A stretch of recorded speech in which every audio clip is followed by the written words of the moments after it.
Good morning. I hope कि आपको मेरी आवाज सुनाई पड़ रही होगी। Please confirm.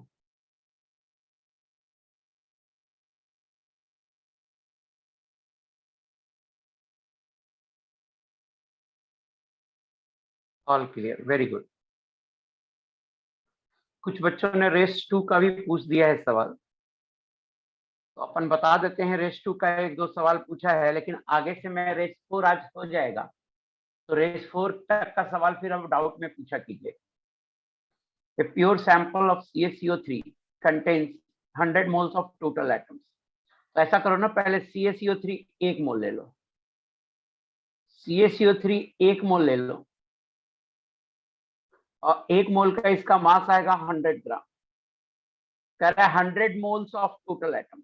1 मोल में कितना एटम है? एक मोल कैल्शियम एटम है, 1 मोल कार्बन एटम है, 3 मोल ऑक्सीजन एटम है, 5 मोल्स एटम। जब 5 मोल्स एटम है तो 100 ग्राम। 5 moles atoms have mass equal to 100 gram. CaCO3 के 1 मोल में एटम की संख्या है 5 मोल, तो 5 मोल atoms have mass equal to 100 gram. Therefore 100 moles of total atom। 100 moles के लिए क्या होगा? 100 by 5 into 100 gram, 2000 gram 2 kg। ये आंसर हो जाएगा। कोई डाउट है? समझ में आ गया? आ गया ना? नेक्स्ट देखिए, C6।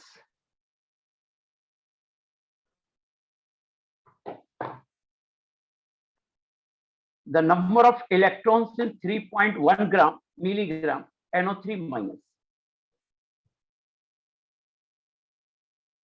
NO3 माइनस है 3.1 मिलीग्राम।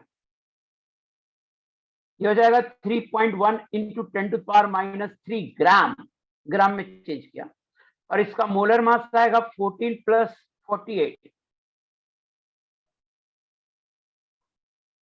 62 मोल हो गया। ये हो जाएगा 10⁻³ मोल, और ये हो जाएगा 0.5 इंटू 10⁻⁴ मोल। NO3 माइनस का मोल आ गया, इसे लिखेंगे 0.5 इंटू 10⁻⁴ इंटू 6 इंटू 10⁻23 आयंस हो जाएगा। ये हो जाएगा 3 इंटू 10⁻19 आयंस। हमने आयंस की संख्या निकाला है। हमने आयंस की संख्या निकाला कि कितना आयन है, और एक आयन में अब इलेक्ट्रॉन निकालते हैं।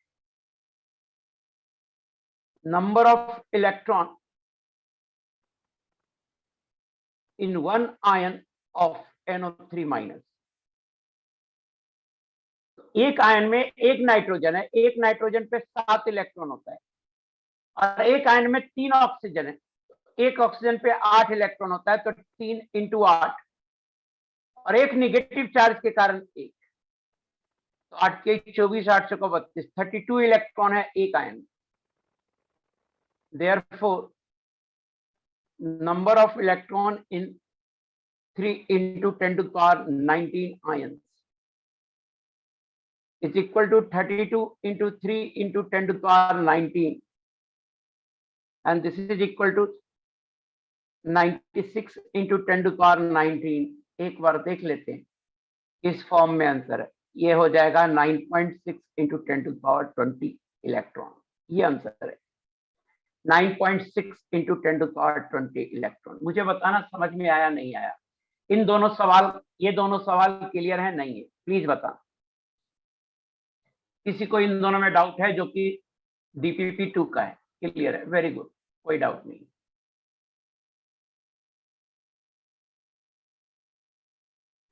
अब अपन रेस 3 की बात करते हैं। बहुत ज्यादा क्वेश्चन आपका डाउट है रेस 3 में, 3 से लेकर 8 तक लगातार डाउट है, उसके बाद 10 है।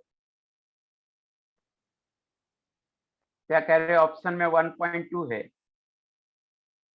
कहाँ ऑप्शन में 1.2 है? सुंदराम कुमार, सुंदराम कुमार, प्लीज यार शांत से बैठा करो, कहीं ऑप्शन में कुछ नहीं, कुछ भी मत लिख दिया करो, टाइम खराब करते हो। रेस 3 देखिए,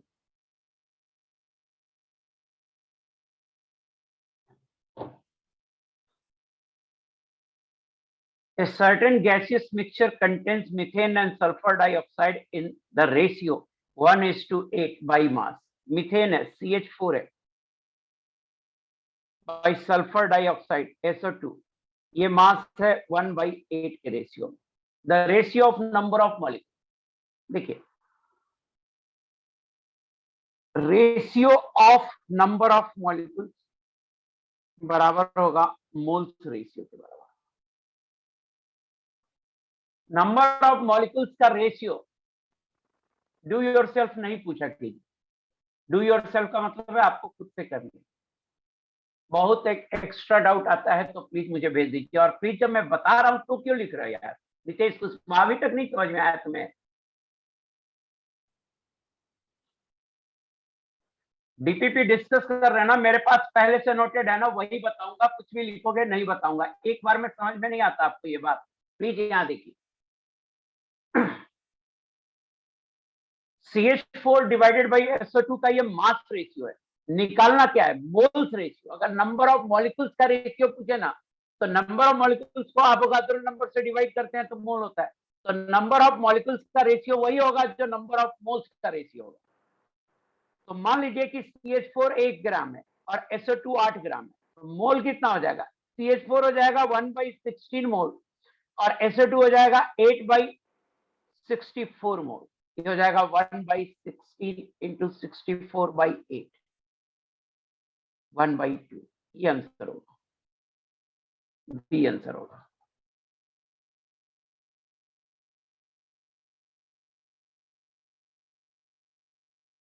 बी आंसर होगा। फोर्थ देखिए,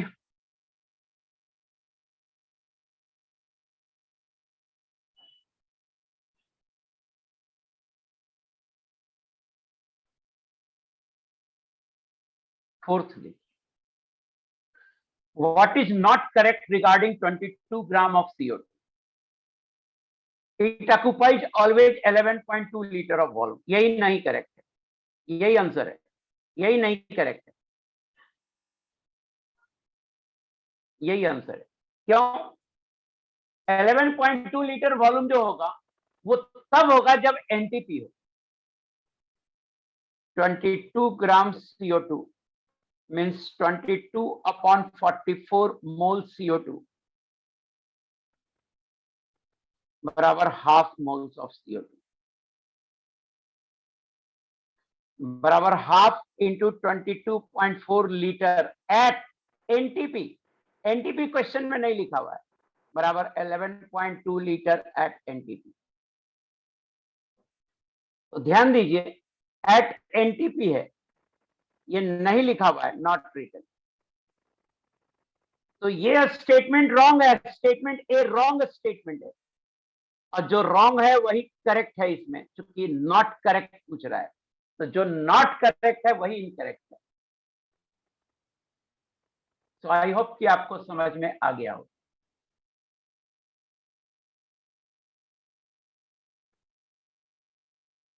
हाँ, ऑलवेज की जगह एनटीपी होता तो सही होता।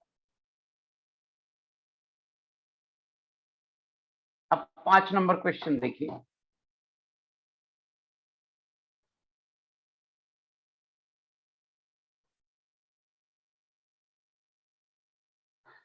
पांच नंबर क्वेश्चन को देखिए। The ratio of mass of carbon 12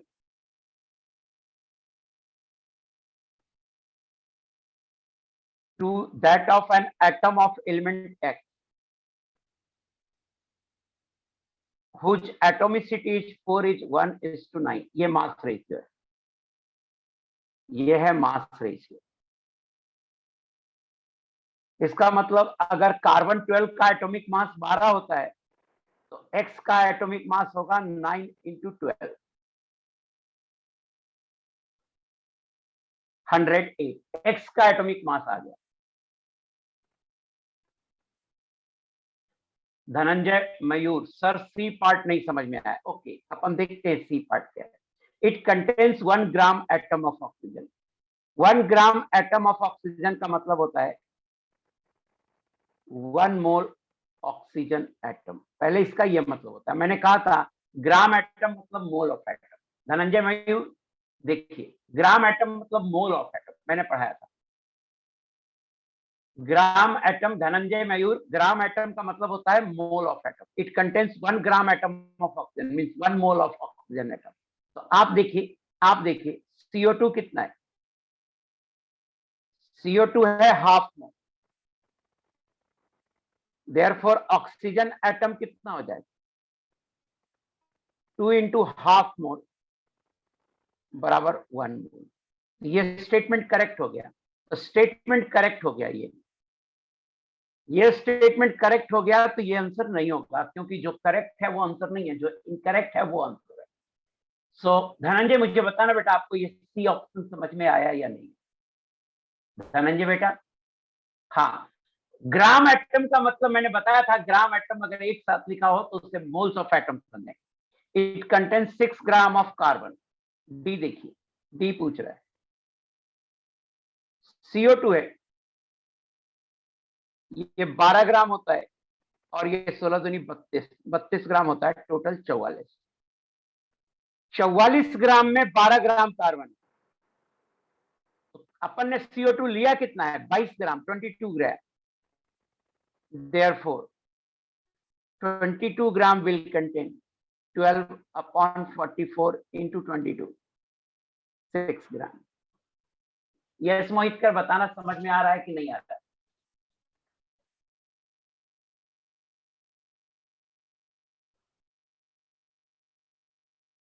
yes, very good. Aditi एक बार मैंने देख लिया आपका। अदिति, मैंने आपका मैसेज देख लिया। सर एटॉमिसिटी का क्या मतलब होता है? बार बार भाई, कई बार बोलता हूँ नहीं करो, बार बार करोगे तो हम कभी नहीं बताएंगे। एटॉमिसिटी अगर अपन साथ में बताते हैं, एटॉमिसिटी, एक मॉलिक्यूल में कितना एटम होता है वो मैं बता रहा हूं। यहां मैं मॉलिक्यूल लिख रहा हूं, यहां मैं एटॉमिसिटी लिख रहा हूं। हीलियम है, एक ही एटम है, एक होगा। हाइड्रोजन है, रुक जाओ एक और ले लो। आर्गन है, एटॉमिसिटी एक होगा। एक मॉलिक्यूल में जितना एटम होता है उसे एटॉमिसिटी बोलते हैं। H2 है, 2 होगा। O2 है, 2 होगा। N2 है, 2 होगा। CO है, 2 होगा। O3 है, 3 होगा। CO2 है, 3 होगा। NH3 है, 4 होगा। CH4 है, 5 होगा। PCl5 है, 6 होगा। आई होप कि अब आपको अदिति बताना एटॉमिसिटी समझ में आया कि नहीं आया? हाँ, अभी क्लियर है। सो यहाँ देखिए, हमने कार्बन 12 का मास 12 रख दिया, तो एक्स का मास आ गया 19 इंटू 12, 108। ये एक्स का एटॉमिक मास। एटॉमिसिटी एक्स का 4 है, मींस एक्स 4 होता है। तो एक्स 4 का मास हो जाएगा 4 इंटू 108। और पूछ क्या रहा है? Molecular mass. मोलिकुलर मास पूछ रहा है, लेकिन आंसर में देखिए ग्राम लिखा हुआ है, ग्राम पर मोल। तो ग्राम ले लीजिए, अब पर मोल ये मोलर मास हो जाएगा। क्योंकि ग्राम पर मोल लिखा हुआ है तो मोलिकुलर मास को हम मोलर मास ही समझेंगे। पर मोल लिखा हुआ है ना। 432 ग्राम पर मोल। मुझे बताना समझ में आया कि नहीं आया? पांचवा, atomicity is like a number of atom. नहीं, atomicity is number of atom in one molecule. 5 हो गया। 6 देखिए,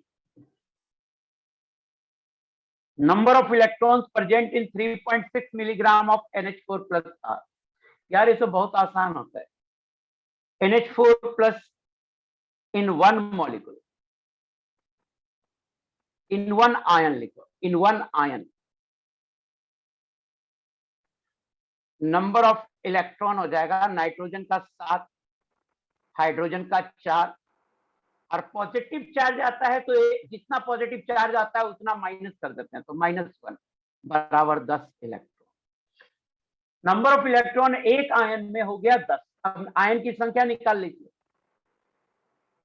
NH4 प्लस है 3.6 milligram, 3.6 into 10⁻³ gram, 3.6 into 10⁻³ divided by 14×4 = 18 mole, 0.2 into 10⁻³ मोल,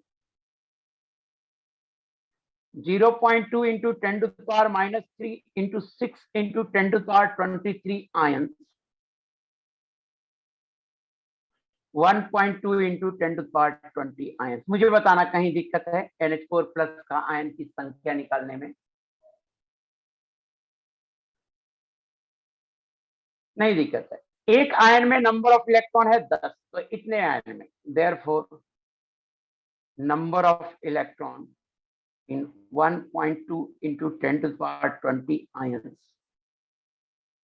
बराबर हो जाएगा 10 इंटू 1.2 इंटू 10⁻20 बराबर 1.2 इंटू 10⁻20 1 इलेक्ट्रॉन।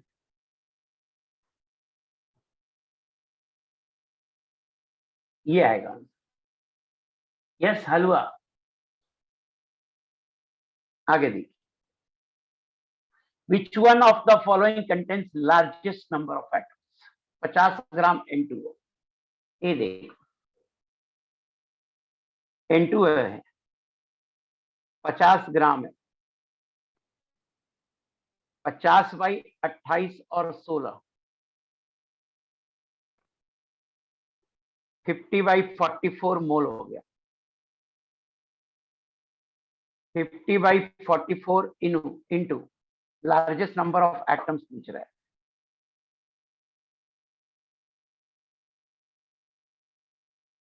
देयरफॉर एक मोल में कितना एटम है? 2 और 1 3, 50/44 इंटू 3 मोल एटम्स। और छोटा कर लेते हैं इसे, 25 इंटू 3/22 एटम, मोल एटम्स, एटम्स नहीं मोल एटम्स। और छोटा करना होगा तो बाद में करेंगे, पहले बाकी निकाल लेते। 3 से क्यों मल्टीप्लाई किया? क्योंकि एक मोल में 2 नाइट्रोजन और 1 मोल ऑक्सीजन एटम है, तो 3 से मल्टीप्लाई किया। ए हो गया। B 17 gram NH3, 17/17 mole, 1 mole. एक मोल में देखिए 1 nitrogen 3 hydrogen, this implies 4 mole atoms. B हो गया। ए और बी में अगर अंतर सिर्फ देखना हो तो आंसर बी होगा, बी में ज्यादा मोल एटम। सी देखिए 150 ml pyridine, density of pyridine, pyridine होता है C5H5N, ये पायरिडीन का फॉर्मूला है। C5H5N पायरिडीन का फॉर्मूला है। डेंसिटी होता है मास बाई वॉल्यूम, तो मास होगा डेंसिटी इंटू वॉल्यूम। डेंसिटी है 0.983 और वॉल्यूम है 150 ग्राम। हमने मास निकाल लिया, वॉल्यूम को डेंसिटी से मल्टीप्लाई कर दिया। मल्टीप्लाई करके बताता हूं कितना आएगा।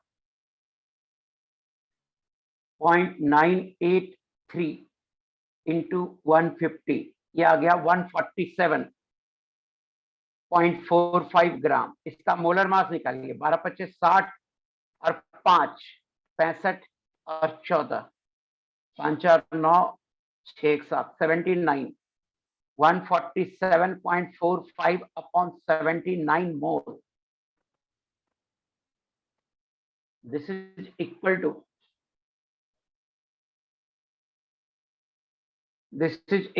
1.866 मोल। अब 5 कार्बन एटम है, दिस इंप्लाइज एटम्स बराबर हो जाएगा 5 कार्बन 5 हाइड्रोजन 10 1 नाइट्रोजन 11। तो 11 into 1.866 moles of atom.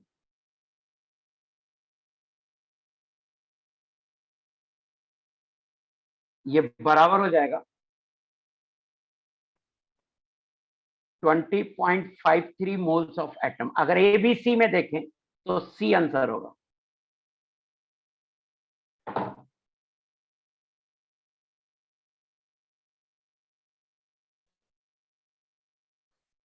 D देखते हैं।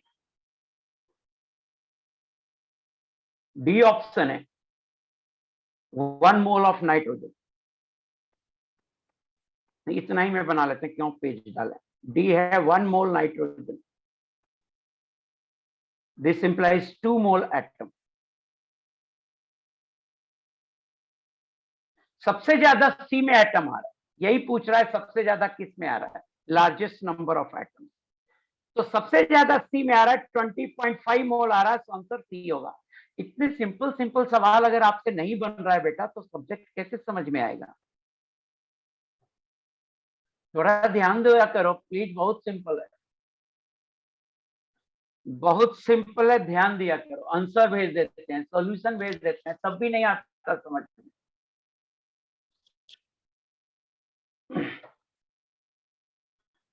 A sample of MgSO4 contains 8 into 10 to the power 20 oxygen atoms. What is the mass of sulfur in the sample? देखिए मेरे पास क्या है, मेरे पास माँ है।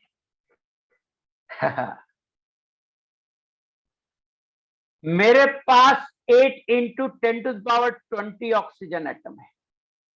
8 into 10 to power 20 oxygen atoms है। तो देखो what is the mass of sulphur in the sample, कर रहा है सल्फर का मास बताओ। तो देखो since 4 oxygen atom are combined with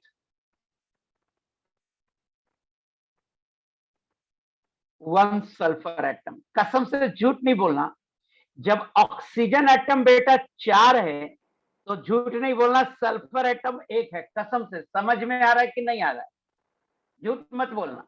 oxygen atom जब 4 है तो सल्फर एटम 1 है ना, बोलो ना। यस है।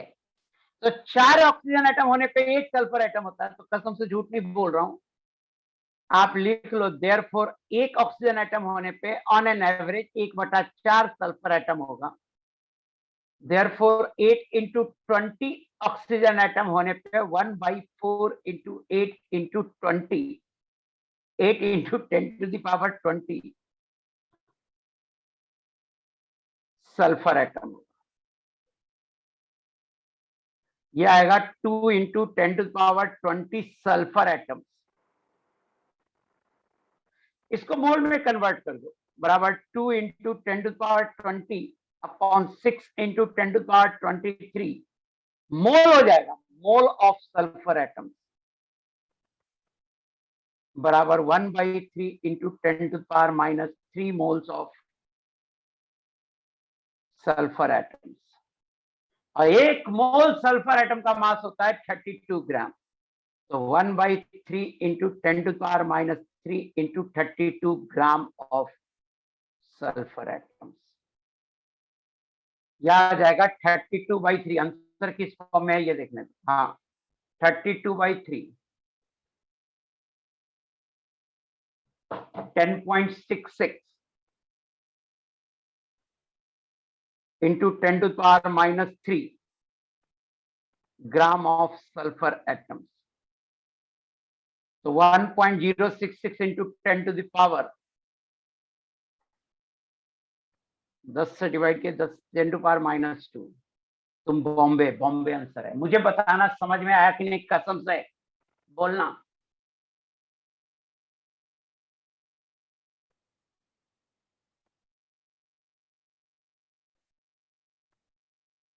Very good, very good, very good, very good, very good. पहले टेस्ट के बाद बहुत सारे बच्चों की शिकायत आई थी कि मोल में दिक्कत हो रही। जिन बच्चों को मोल में दिक्कत हो रही है वो रेस को ध्यान से बनाएं, और मेरा दावा है रेस बनाते बनाते आपको मोल आ जाएगा। उसके बाद आप मेरे लेक्चर नोट को फिर से एक बार रिवाइज करें, फिर सीट बनाएं, कसम से मोल में परफेक्ट हो जाओगे। आइए 10 बनाते हैं। 4.4 ग्राम CO2 and 2.24 litre of H2 at 0 degree Celsius and 1 atm। झूठ नहीं बोलना, ये एनटीपी है कि नहीं है? है ना, है ना?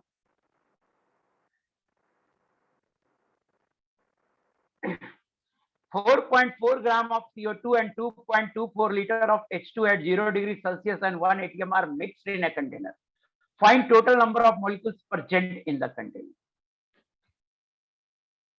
CO2 का मॉलिक्यूल पहले निकाल लो ना। CO2 है 4.4 ग्राम, मोलर मास होता है 44, तो 4.4 अपॉन 44 मोल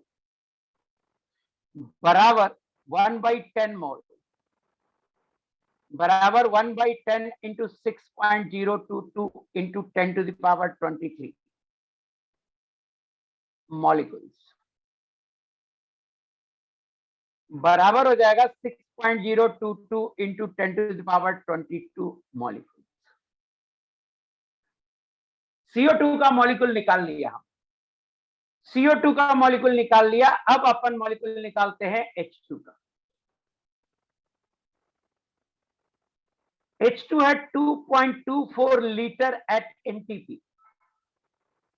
ये मोल निकालने के लिए 22.4 22.4 से डिवाइड कर दीजिए 1/10 मोल, और 1/10 मोल पे उतना ही मॉलिक्यूल आएगा। ये हो जाएगा 6.022 into 10 to the power 22 molecule. दोनों को जोड़ दीजिए। 1/10 मोल पे हमेशा मॉलिक्यूल की संख्या तो सेम ही आएगी। Therefore, total number of molecules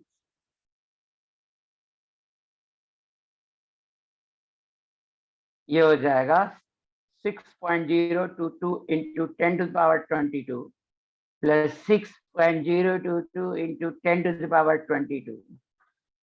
4 4 0 6 12 12.10 into 10 to the power 22।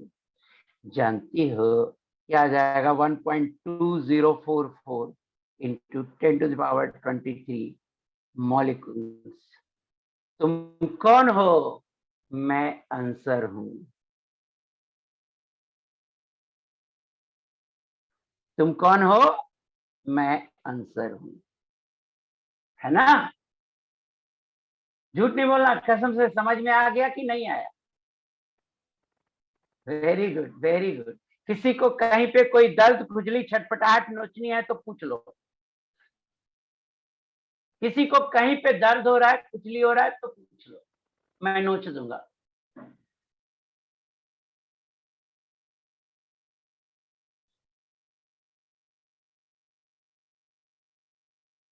Yes, I am back to home. Personal बात करने लगता है यार। You are back to home. कोई खुजली नहीं है। आइए, रेस 3 खत्म हो गया। लेकिन यार रेस 3 में आपने क्या किया? सॉल्यूशन देने के बाद क्वेश्चन नंबर 3 से 8, मतलब कितना? 6 क्वेश्चन, और क्वेश्चन नंबर 10, 7 क्वेश्चन पूछ दिया 10 में, जो गलत है। ये साफ इंडिकेट करता है कि आपका कॉन्सेप्ट डेवलप नहीं हुआ। सो प्लीज थोड़ा और मेहनत करो, कोशिश करो। देखो, सवाल हमसे पूछना है में बहादुरी नहीं है, मजा नहीं है। मजा तो तब है जब सवाल आपसे खुद से बने। अब वो पूछ के नहीं बनेगा, वो पूछ पूछ के नहीं बनेगा, वो कोशिश कर करके बनेगा। इस बात का ध्यान रखिए।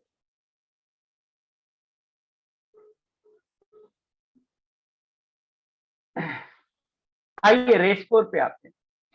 रेस 4 जो है ना, ब्यूटीफुल क्वेश्चन है, एकदम सिंपल क्वेश्चन है बट ब्यूटीफुल है। देखिए, 1 kg कॉमन सॉल्ट होता है बेटा NaCl, और जानती हो शुगर होता है, फार्मूला इसका लिख रहे हैं, सुक्रोज का फार्मूला C12H22O11। तो कॉमन सॉल्ट होता है NaCl, और शुगर होता है सुक्रोज का फार्मूला C12H22O11। कह रहा है दोनों 1 kg है, और 1 kg का मास, 1 kg का कॉस्ट दिया हुआ है। NaCl है 7 रुपीज,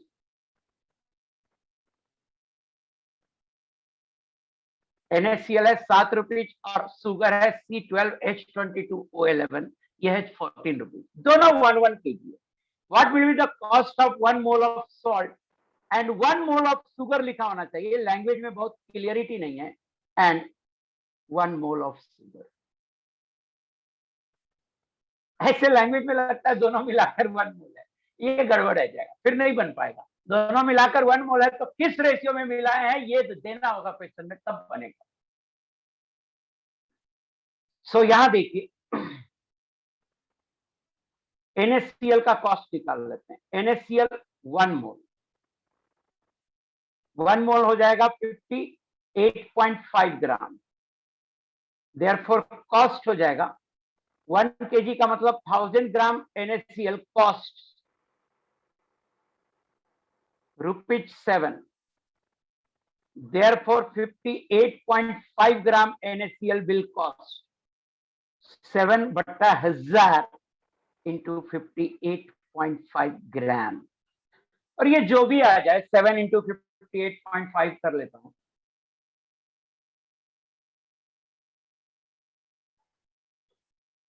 ये आ रहा है 0. ग्राम नहीं होगा यार, रुपीज होगा, मैं ना पगली हूं।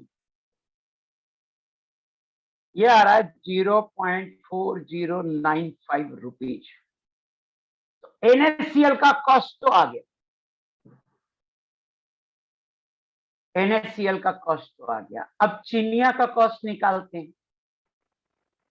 C12H22O11, ये भी 1 मोल दिया हुआ है, 1 मोल का मास 144, 22, 160, 176,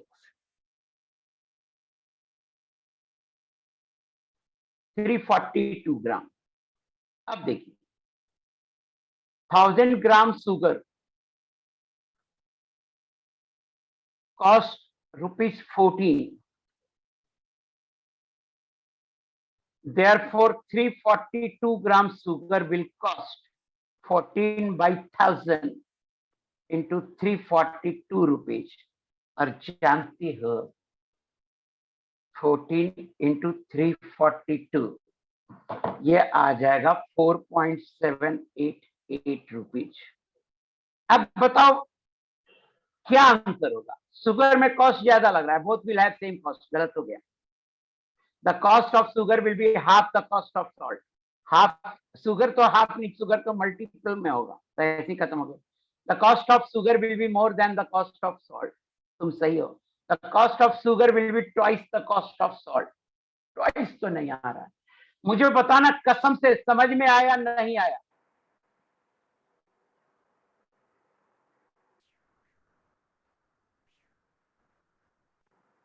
क्रिस्टल क्लियर, वेरी गुड। तो प्लीज ये सब सवाल है जो आपको खुद करना चाहिए। मैं सही कह रहा हूं बेटा, आप खुद करोगे ना, आपसे होगा ना। जो हैप्पीनेस यहाँ दिल पे मिलेगा वो आपको हमसे करवा के नहीं होगा। ऐसा हो रहा है, मोस्ट ऑफ द क्वेश्चन आप पूछ दे रहे हैं, ऐसा हो रहा है आप मेरी तैयारी करवा रहे हो IIT का, आप नहीं करा रहे हो, कर रहे हो, आप मेरी तैयारी करवा रहे हो IIT।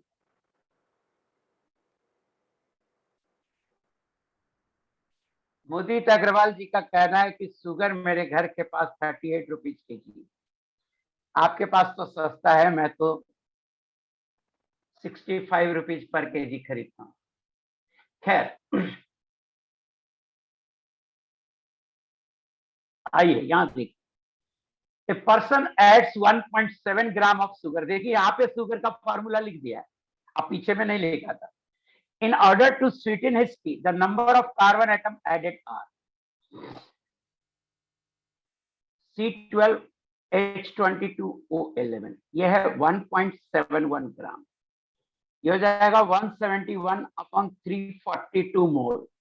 अभी अभी जस्ट अपन ने क्या किया है, निकाला मोलर मास, 342 आया था, देखो ना यहाँ पे 342 आया था, तो सीधा 342 से डिवाइड कर दिया।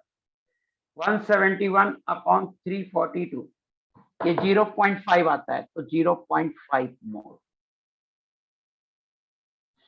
अब देखो the number of carbon atom, 1 मोल में 12 कार्बन एटम, 1 मोल में तो 0.5 मोल में होगा 12 इंटू 0.5, 6 मोल कार्बन एटम। 6 मोल, मोल से एटम निकालेंगे, एवोगाड्रो नंबर से मल्टीप्लाई करेंगे। 6 ही लेने कह रहा है एवोगाड्रो नंबर, 6 छक 36। ये आ जाएगा 36 इंटू 10⁻23। ये आ जाएगा 3.6 इंटू 10⁻24। ये क्या हो गया?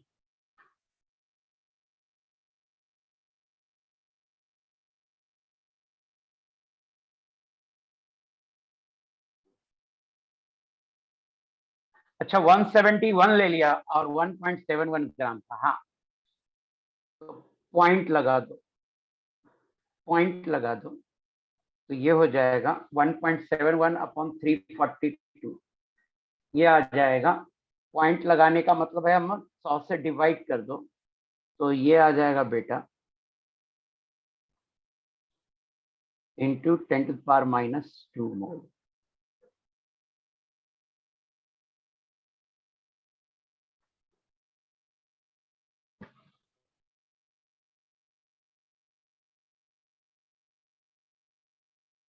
हो गया और क्या?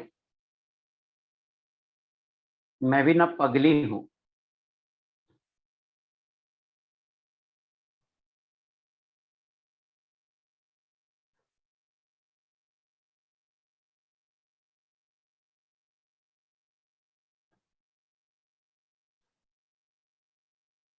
Six into 10⁻⁻2 into 6 into 10⁻23 atoms.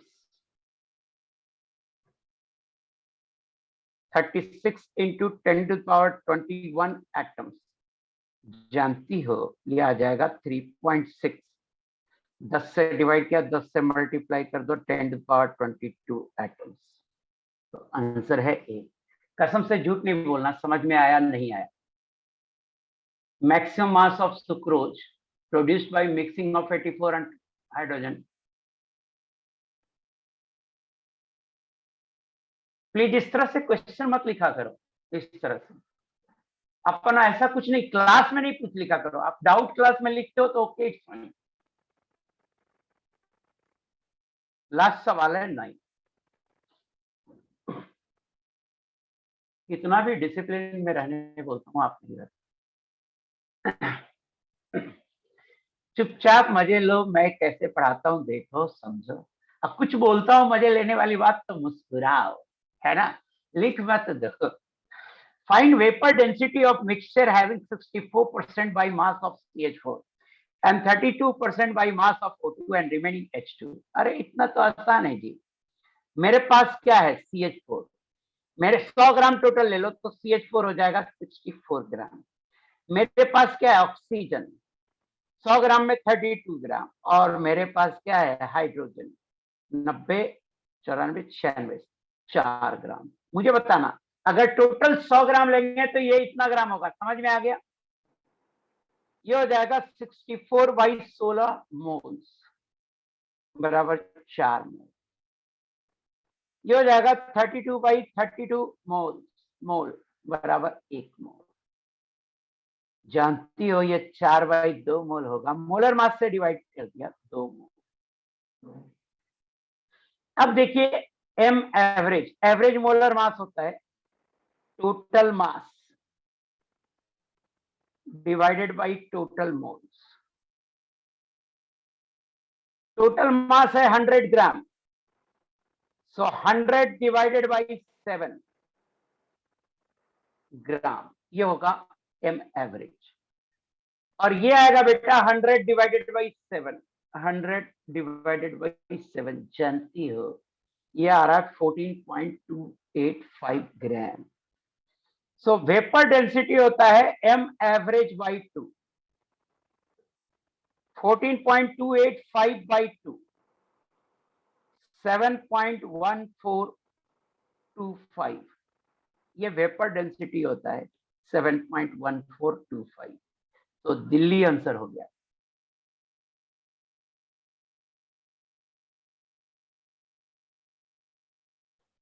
Priyanshu वो मोल परसेंट होता है तब निकालते। आप कह रहे हैं कि सर 0.64 इंटू 16 प्लस प्रियांशु आप ये बोल रहे हैं 0.32 इंटू 32 प्लस 0.04 इंटू 2 करते हैं, इससे नहीं आएगा, गलत हो जाएगा। इससे तब आएगा जब ये मास परसेंट नहीं होता, यहां लिखा होता परसेंट बाई मास। इसी क्वेश्चन में यहां परसेंट बाई मास कर दीजिए तो आप जो निकाले हैं वो आंसर हो जाएगा। ये सब समझाते हैं जब, तब तो ध्यान नहीं देते हो, प्रियांशु उस समय लिखते रहते हो। सो सारा डाउट हो गया। अब देखिए डुलोंग एंड पेटिट लॉ पढ़ाना शुरू कर रहा हूं। So no question. अब कोई व्यक्तिगत क्वेश्चन लिख देता है और कहता है सर बता दीजिए, नहीं हो रहा है। डाउट क्लास में ऐसा कर सकते हो, वो भी तब जब मैं पूछूं आपके पास कोई डाउट है।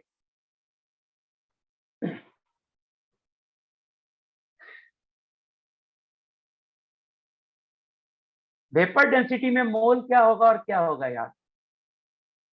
मोल परसेंट होगा, मोल परसेंट होगा तब इस तरह से बनाएंगे।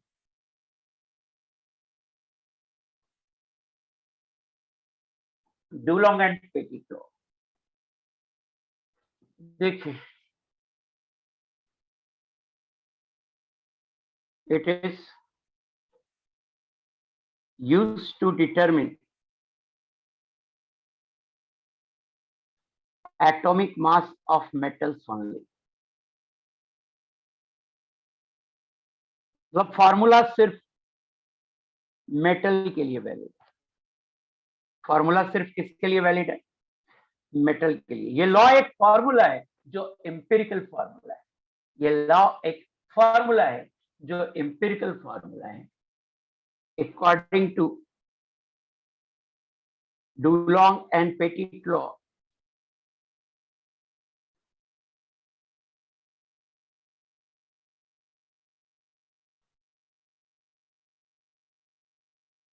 ये होता है atomic mass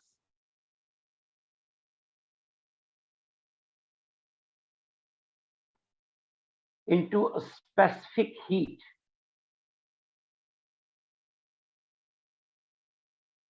in calorie is almost equal to 6.4।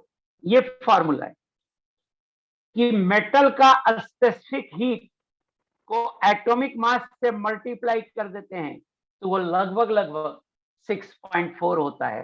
N approximate formula है ये। साइंटिस्ट ने ऑब्जर्वेशन से दिया है ये फॉर्मूला। आप हमसे सवाल कर सकते हैं कि स्पेसिफिक हीट क्या होता है। यूनिट में पूरा लिख दूं, इन कैलोरी पर केल्विन पर ग्राम, इस यूनिट में होना चाहिए। स्पेसिफिक हीट क्या होता है?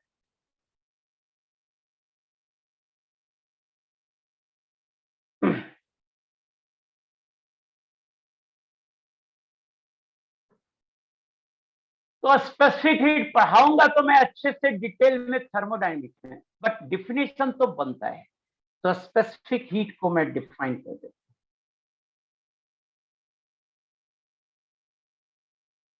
इनफैक्ट टर्म स्पेसिफिक हीट नहीं है, स्पेसिफिक हीट कैपेसिटी है।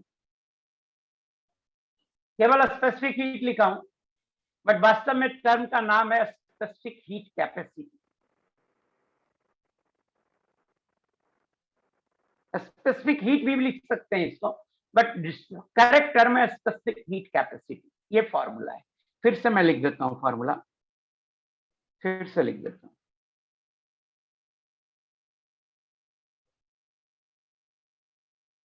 फॉर्मूला है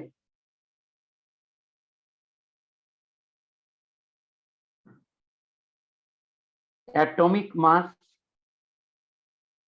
into a specific heat capacity in calorie per Kelvin per gram is almost equal to 6.4। ये है फॉर्मूला। एक अप्रोक्सीमेट एम्पिरिकल फॉर्मूला है। एम्पिरिकल मतलब एक्सपेरिमेंट से आया है या ऑब्जर्वेशन से आया है। स्पेसिफिक हीट को डिफाइन कर देता हूं, हालांकि स्पेसिफिक हीट डायरेक्ट क्वेश्चन में गिवन हो, डिफिनेशन की रिक्वायरमेंट नहीं है यहाँ पे, बट फिर भी डिफाइन कर देता हूं। It is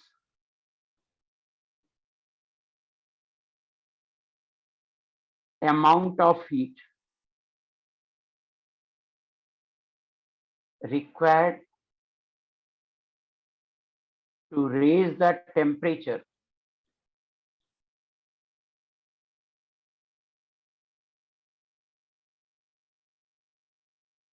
of 1 gram of a substance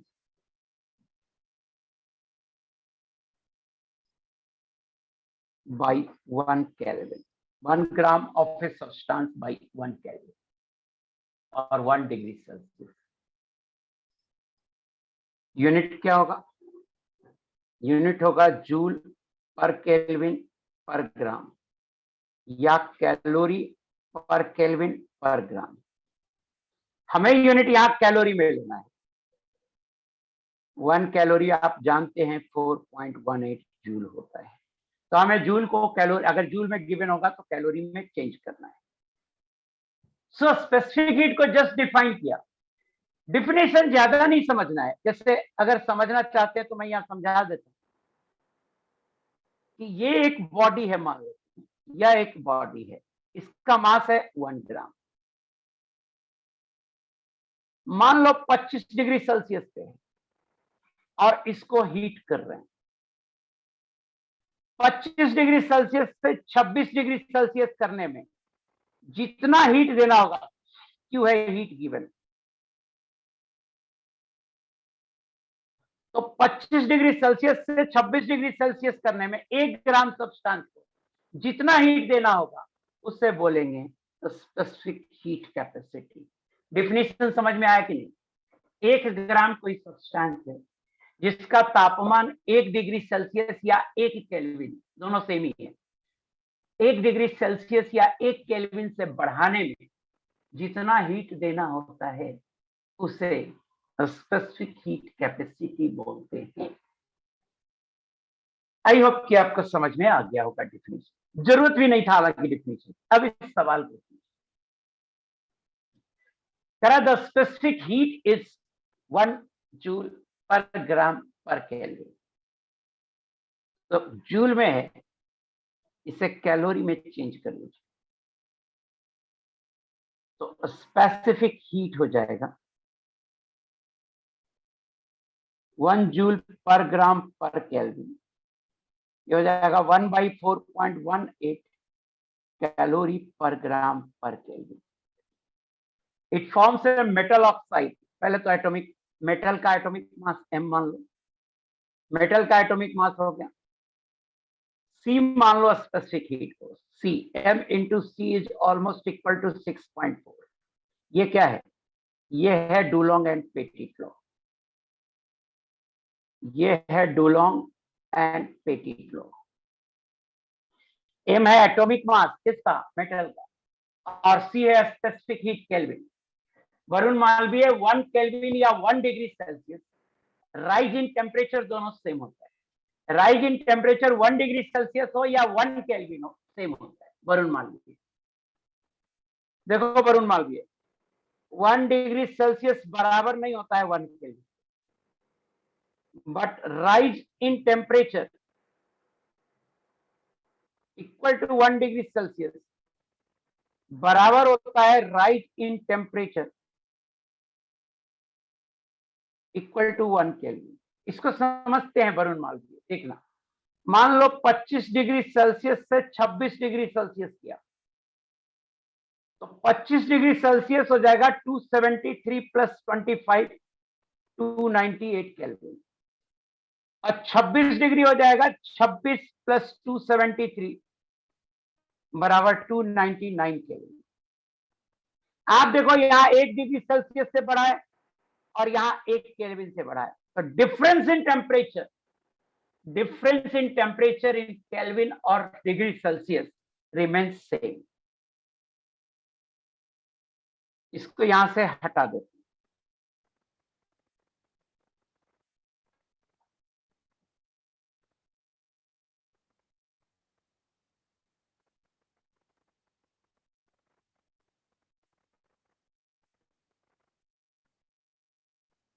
यहां ला दो,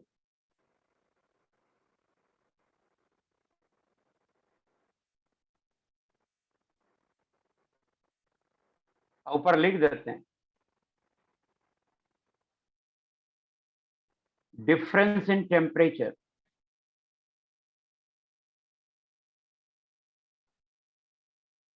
in degree Celsius and Kelvin remains same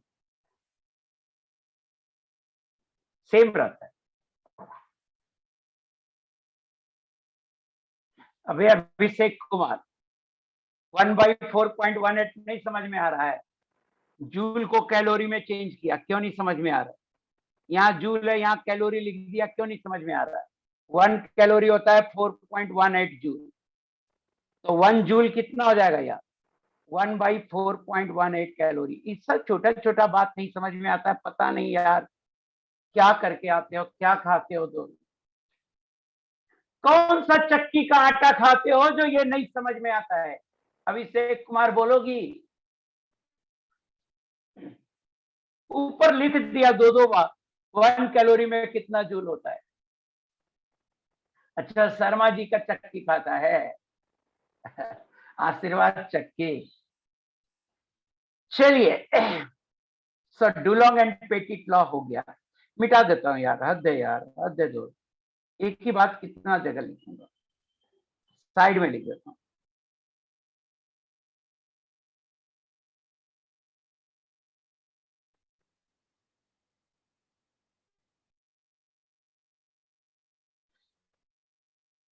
अब एटॉमिक मास निकाल लीजिए m इंटू 1/4.18 बराबर 6.4।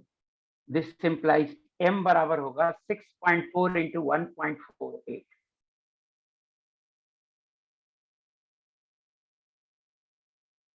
ये जानती हो, ये आ रहा है 26.752, ये m आया।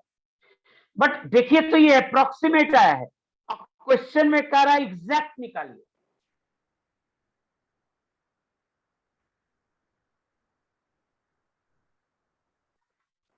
ये अप्रोक्सीमेट m का मास आया है और क्वेश्चन में कह रहा है कि एग्जैक्ट निकालिए। एक बच्चा कह रहा है 102 दिया हुआ है ना, 102 m नहीं दिया हुआ, M2OX का मास दिया हुआ, M2OX। अब देखिए, कह रहा इससे हमने एक ऑक्साइड बनाया M2OX, इसका मोलर मास दिया हुआ है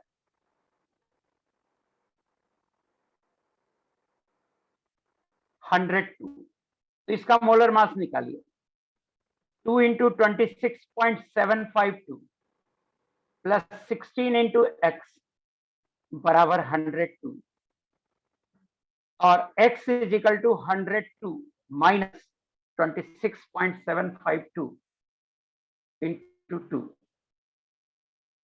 53.504 अपॉन 16 और ये आ रहा है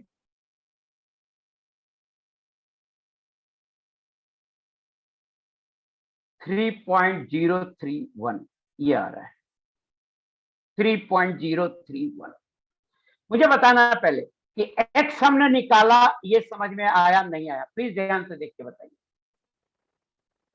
हाँ सही है, सही आपने निकाला है 27।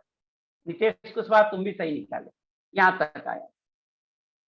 अब देखिएगा जरा सा कि फॉर्मूला था M2OX, आप जानते हैं x is an integer, x जब भी होगा एन इंटीजर होगा, इसका मतलब अगर 3.031 आ रहा है, ये अप्रॉक्स वेट के कारण आ रहा है, देयरफॉर x बराबर 3, ये करेक्ट होगा, x की वैल्यू 3 होगी।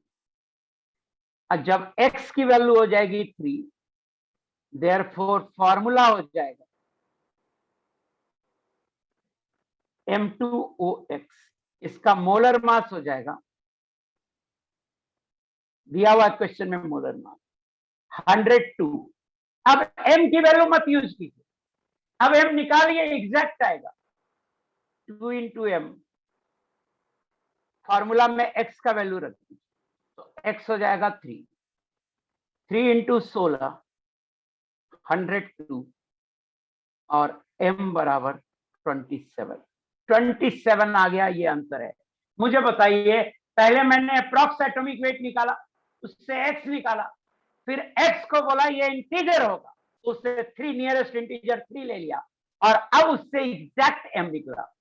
बताना कसम से समझ में आया कि नहीं आया?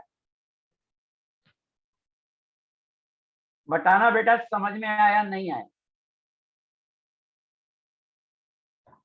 Very good, very good.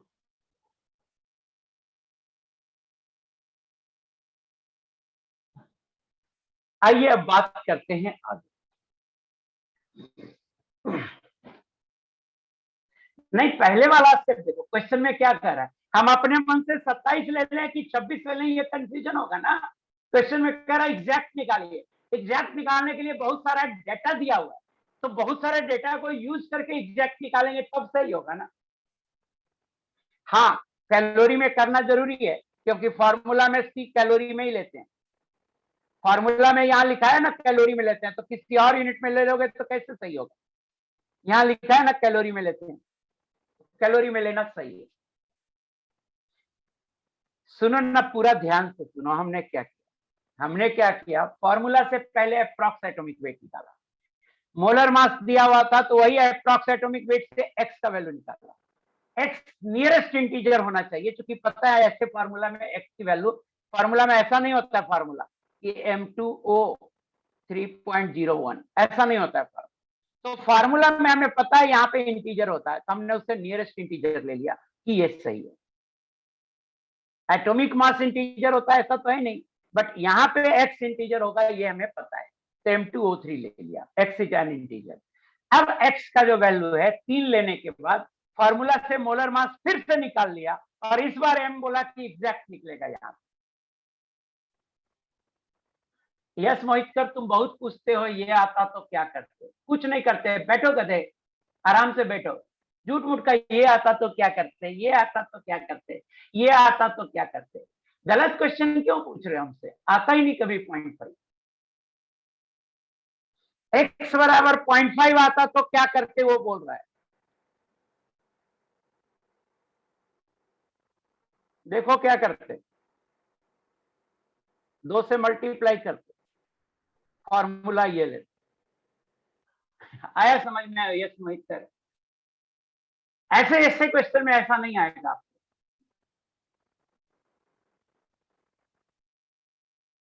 ऐसा तब आएगा जब एम का एटम फिक्स ना हो। एम का एटम फिक्स किया हुआ था 2।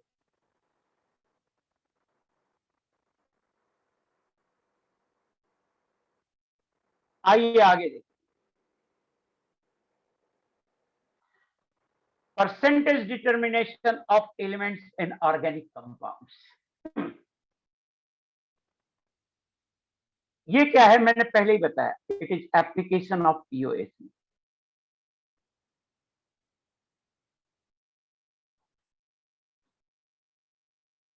पीओएसी का application. Do not remember formula, try to develop concept.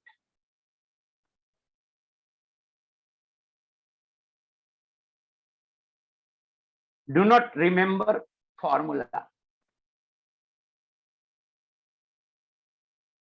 Try to develop concept. सच पूछो तो डुलोंग एंड पेटिट लॉ के अलावा मैंने फॉर्मूला कुछ नहीं बताया है। जो number of moles mass upon molar mass, ये सब जो फॉर्मूला यूज करते हैं, ये वास्तव में डिफिनीशन है, डिफिनीशन यूज करने की बात बोल रहे हैं।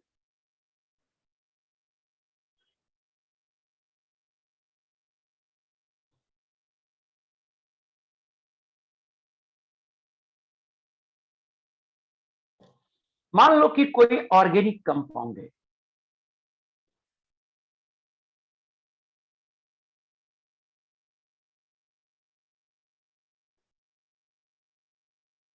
कोई ऑर्गेनिक कंपाउंड है।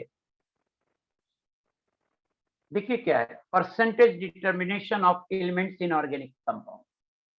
किसी ऑर्गेनिक कंपाउंड में कौन एलिमेंट कितना परसेंट है, ये निकालना है। किसी ऑर्गेनिक कंपाउंड में कौन सा एलिमेंट का कितना परसेंट है, ये निकालना। तो अगर मान लो उस ऑर्गेनिक कंपाउंड में कार्बन हाइड्रोजन है तो कैसे निकालेंगे? तो ऑर्गेनिक कंपाउंड आप ले लो, ये W ग्राम है, ये दिया हुआ है जी, ये दिया हुआ है, W ग्राम दिया हुआ। इस ऑर्गेनिक कंपाउंड को आप जला डालो, इसको जला डाला। ऑर्गेनिक कंपाउंड में अगर कार्बन है तो झूठ नहीं बोल रहा हूं, ऑक्सीजन के साथ जलाना है, कंबसन करना है। क्या करना है? कंबसन। क्या करना है? कंबसन। जलाने से अच्छा है मैं लिख दूं कंबसन, तो यहां लिख देता हूं कंबसन।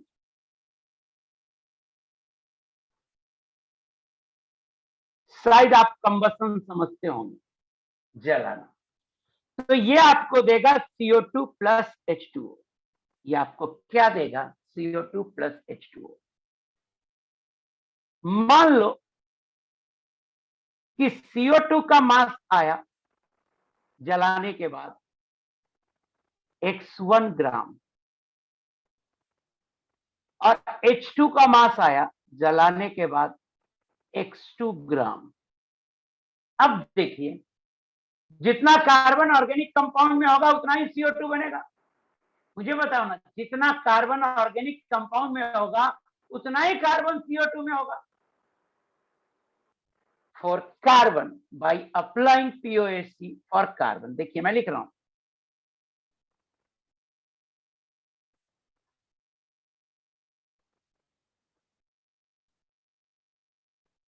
परसेंटेज ऑफ कार्बन हो जाएगा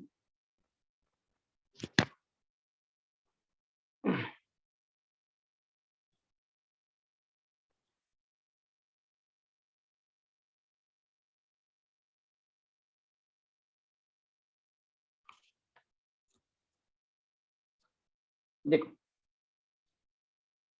X1 बाई 44, ये क्या आया? CO2 का मोल। ध्यान से देखना, X1 बाई 44 ये क्या आया? CO2 का मोल। इंटू 1 ये क्या आया? CO2 में कार्बन का मोल। इंटू 12 ये क्या आया? ये क्या आया? CO2 में कार्बन का मास divided by total mass organic compound का क्या है? W into 100। ये आंसर होगा। इसको डेवलप करना है तो देखो मैं समझाता हूं।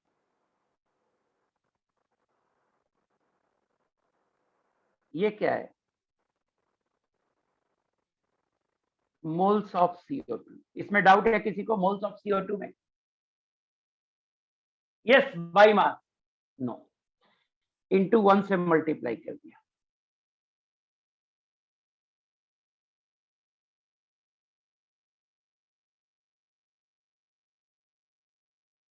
ये आया moles of carbon in CO2।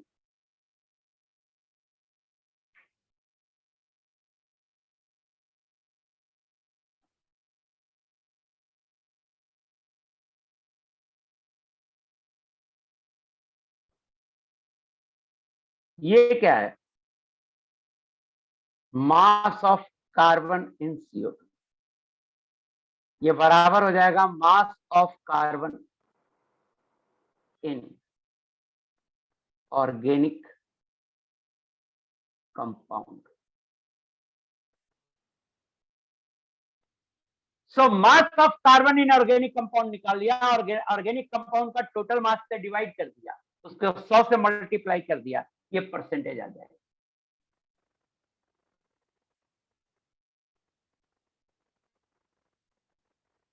मुझे एक चीज बताइए, अब यहां तक समझ में आ गया? परसेंटेज ऑफ कार्बन कैसे निकाला, समझ में आया? बताना। Very good, very good, very good, yes लिख रहे हैं, very good, very good, very good, मजा आ गया। सर एक बार आओ, हाँ एक बार और,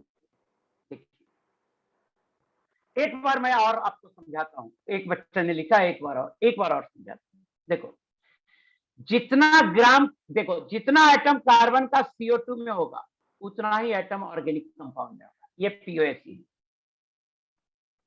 कि जितना एटम कार्बन का CO2 में होगा उतना ही एटम कार्बन का ऑर्गेनिक कंपाउंड में होगा। तो हम बोल सकते हैं जितना मास कार्बन का CO2 में होगा उतना ही मास कार्बन का ऑर्गेनिक कंपाउंड में होगा। तो देखो CO2 में मास निकालते हैं कार्बन का x1/44, ये क्या है CO2 का मोल, क्योंकि 44 इसका मोलर मास है, 44 इसका मोलर मास है, तो ये आया CO2 का मोल। इसके एक मोल में कार्बन कितना है, इसके एक मोल में कार्बन है 1, तो इतने मोल में होगा इतना इंटू 1, ये कार्बन का मोल हो गया। कार्बन का मास होता है 12, 12 से मल्टीप्लाई कर दिया तो ये कार्बन का मास है। कार्बन का मास हो गया CO2 में, इतना ही मास होगा ऑर्गेनिक कंपाउंड में। ऑर्गेनिक कंपाउंड में कार्बन का मास आ गया डिवाइडेड बाई W इंटू 100% देगा, ये आया। अब आया कि नहीं आया? सोनू जहां बैलेंस नहीं करना है, पीओएससी में कभी बोला ये पीओएससी लगाना, पीओएससी में बोला कि बैलेंस करना है। हाइड्रोजन का परसेंटेज निकालना होगा तो हाइड्रोजन को भी करेंगे। धनंजय मयूर, यार तुम पागल हो, एक ऑर्गेनिक कंपाउंड है, एक ऑर्गेनिक कंपाउंड है, ये W ग्राम, इस ऑर्गेनिक कंपाउंड में कार्बन X ग्राम है, तो परसेंटेज कैसे निकालेंगे, x/W इंटू 100। कह रहा W से क्यों डिवाइड किया? यार परसेंटेज निकालने नहीं आता है यार, मैं क्या करूं, जान दे दूं, बोलो जान दे दूं क्या? परसेंटेज निकालने नहीं आता है तुम्हें यार धनंजय मयूर।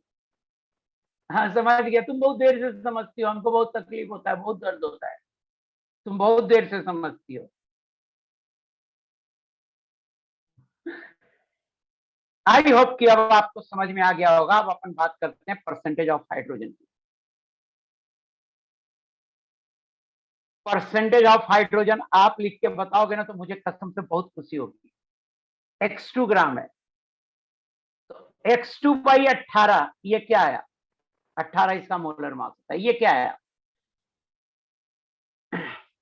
x2/18 ये हुआ moles of H2O into 2 moles of hydrogen in H2O, hydrogen atom, moles of hydrogen atom in H2O into 1, ये क्या आया moles of mass of hydrogen in H2O, यही बराबर हो जाएगा mass of hydrogen in organic compound divided by W into शतक, percentage of hydrogen आ गया।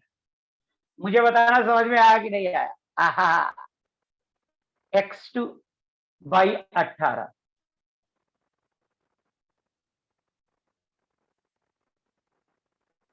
H2O who करके उड़ जाएगा, उससे मुझे क्या मतलब? हम जो मास निकाल रहे हैं उड़ेगा, उसका भी निकाल रहे हैं, मतलब हम क्लोज कंटेनर में कर रहे हैं। जब हम कंबसन करा रहे हैं तो एक क्लोज कंटेनर में कर रहे हैं, तो हु करके उड़ेगा कहां, कंटेनर में ही रहेगा ना।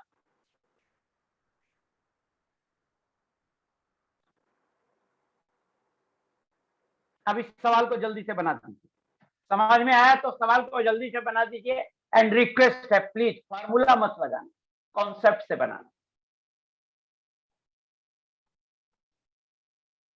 H2 का मास 2 क्यों होगा, H ना निकाला यार, H का मास 1 होता है, कह रहा है यहाँ 2 होना चाहिए, क्यों 2 होना चाहिए? H2 का मास 2 होता है, H का मास 1 होता है, तो हमने 2 से गुना करके H निकाला।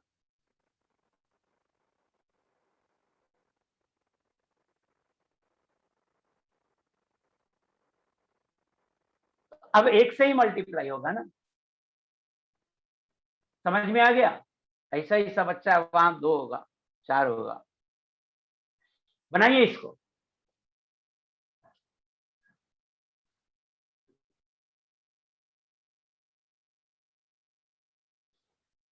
ये आपके एनसीईआरटी में है, एनसीईआरटी में है, एनसीईआरटी में पार्ट है, पार्ट 1 और पार्ट 2। पार्ट 2 में क्वांटिटेटिव एस्टिमेशन कहीं होगा, क्वांटिटेटिव एस्टिमेशन वहां है। देखिए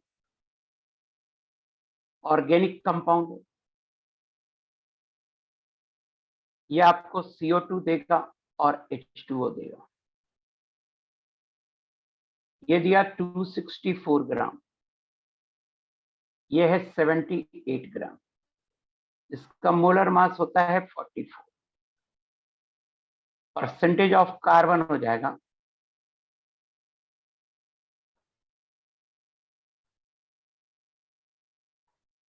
264 बाई 44, ये CO2 का मोल, ये किसका मोल हुआ? CO2 इंटू 1, ये कार्बन का मोल, इंटू 12, ये कार्बन का मास हुआ, divided by total mass 78 into 100, ये आंसर हुआ। एक ही स्टेप में बनता है POAC का सवाल। 264 divided by 44 into 12 divided by 78, कसम से ये आ रहा है 92.3%। तुम कौन हो? मैं आंसर हूं। प्लीज कोई बच्चा नहीं समझ में आया है वो बोल देगा कि सर समझ में नहीं आया।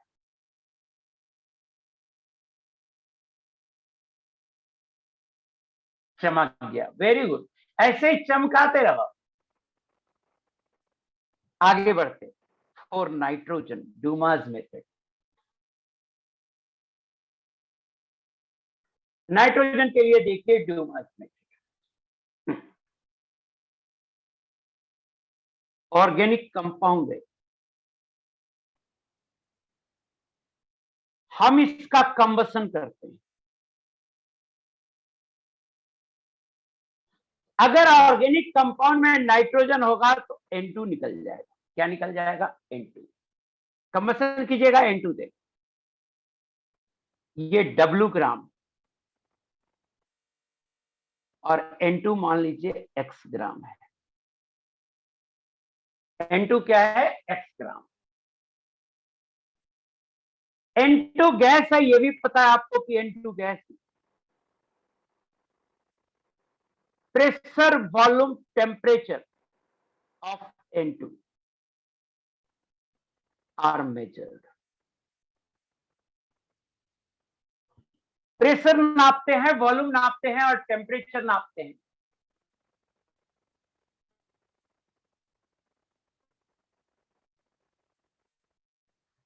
प्रेशर नापते हैं, वॉल्यूम नापते हैं और टेम्परेचर नापते हैं नाइट्रोजन का। और देखिए number of moles of nitrogen हो जाएगा X/28। Number of moles of nitrogen क्या हो जाएगा? X/28 mole. Use PV is equal to nRT to calculate X। Pressure दिया हुआ है, देखो ना यहाँ पे प्रेशर दिया हुआ है, वॉल्यूम दिया हुआ है, N को लिख देंगे X/28, R का वैल्यू आप जानते हो, टेम्परेचर दिया हुआ है, X निकल जाएगा। एक बार X निकल जाएगा, परसेंटेज ऑफ नाइट्रोजन होगा, दिखिएगा दिखिएगा, परसेंटेज ऑफ नाइट्रोजन होगा X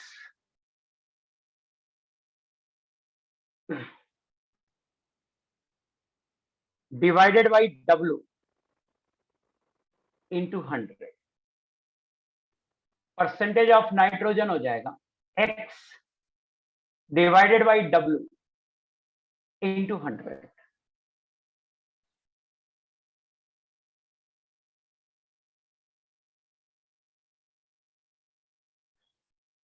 एक तो हुआ X डायरेक्ट दिया हुआ, एक तो हुआ कि X डायरेक्ट दिया हुआ, X डायरेक्ट दिया हुआ सीधे निकाल लीजिए। अगर X नहीं दिया हुआ है तो नाइट्रोजन का प्रेशर, वॉल्यूम, टेम्परेचर दिया हुआ रहेगा, और नाइट्रोजन का प्रेशर, वॉल्यूम, टेम्परेचर दिया हुआ होगा तो हम X मान लेंगे और उससे X निकाल लेंगे, PV बराबर nRT यूज करके, इससे परसेंटेज ऑफ N निकल जाएगा। आइए इस क्वेश्चन को करते हैं, इस क्वेश्चन को कीजिए प्लीज।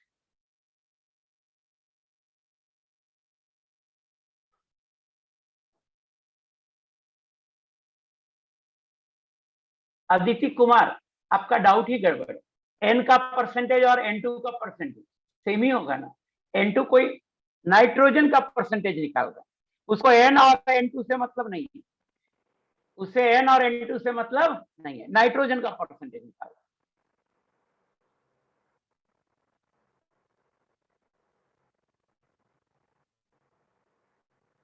इस सवाल को कीजिए।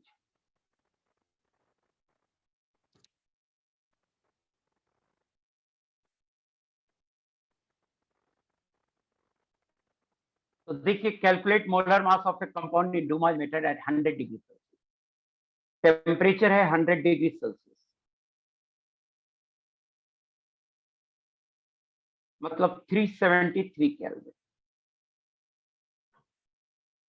वॉल्यूम है 452 ml, लीटर में बदल लीजिए 0.452 लीटर। प्रेशर है 745.1 टॉर, एटीएम में बदल लीजिए 745.1 upon 760 ATM. The difference in mass between the empty container and the final measurement was 1.129 gram.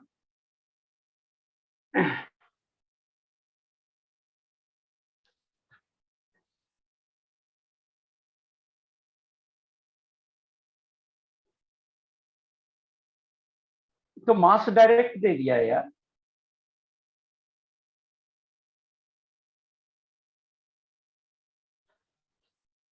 The difference in mass between empty container and the final measurement was 1.129 gram. तो मास direct दे दिया है। अच्छा, molar mass निकालना है ना, compound का molar mass निकालना।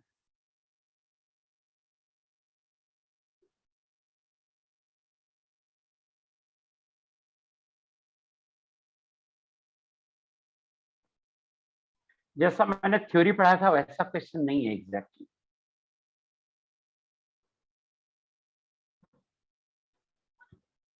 X है 1.129 ग्राम। देखो क्या दे रहा है, एक कंटेनर है।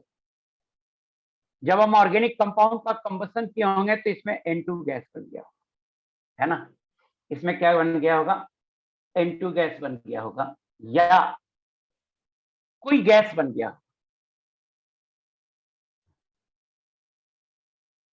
और कोई उपाय नहीं है। बहुत अच्छा सवाल नहीं है, जैसा मैंने थ्योरी पढ़ाया वैसा एग्जैक्टली नहीं है, फिर भी सवाल को तो बनाना पड़ेगा ना। तो इस कंटेनर में कोई सब्सटेंस है, वो वेपर के फॉर्म में आया, कोई सब्सटेंस है वो वेपर के फॉर्म में आया, और उसका मास है x ग्राम। तो x का मास दिया हुआ है 1.129 ग्राम। यूज कर लो, PV बराबर nRT। प्रेशर हो गया 745.1 अपॉन 760। वॉल्यूम हो गया 0.452। नंबर ऑफ मोल्स हो जाएगा 1.129 अपॉन मोलर मास। आर का वैल्यू लेंगे 0.0821 और टेम्परेचर लेंगे 373, और m आ जाएगा यहां से 1.129 into 0.0821 into 373 into 760 divided by 745.1 into 0.452। ये क्वेश्चन हाँ कितना आता है उस पर डिपेंड करेगा कि क्या है। 1.129 into 0.0821 into 373 into 760 divided by 745.1 divided by 0.452, ये आ रहा है 78। ये एग्जैक्टली ऊपर जो मैं थ्योरी पढ़ाया एग्जैक्टली वैसा सवाल नहीं था, है ना, वैसा सवाल नहीं था, बट ठीक है। इसका मतलब हुआ डूमाज मेथड से हम किसी भी कंपाउंड का मोलर मास निकाल सकते हैं, इसका ये मतलब हुआ। उसमें एक नाइट्रोजन भी पार्ट है, उसमें एक पार्ट नाइट्रोजन भी है। क्वेश्चन समझ में आएगा। सौरभ जी ध्यान से देखिए, इतना तो समझ में आ रहा है ना, ये टेम्परेचर है, ये प्रेशर है, और ये वॉल्यूम है, इतना तो समझ में आ रहा है। इससे ज्यादा कैलकुलेशन आएगा तुझे, कैलकुलेशन करोगे ज्यादा टाइम नहीं लगता है, और अगर कैलकुलेशन नहीं करोगे तो तुमसे दिन भर में भी नहीं। प्लीज लिखना बंद करो तो मैं कुछ आपको पढ़ाऊं।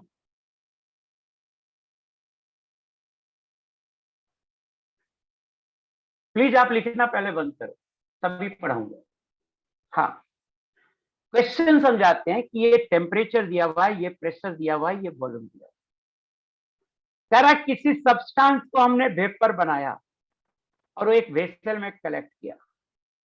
इसका मास पहले m था, और जब हमसे इसमें सब्सटेंस का वेपर, ये एम्प्टी है, और इसमें वेपर आ गया, तो इसका मास m डैश हो गया। तो m डैश माइनस m दिया हुआ है। देखिए क्या दिया हुआ, क्वेश्चन देखिए, the difference in mass between empty container and the final measurement, final जब उसमें वेपर आ गया तब, was 1.129 gram. m dash minus m बराबर 1.129 ग्राम। देयरफॉर मास ऑफ वेपर क्या हो गया,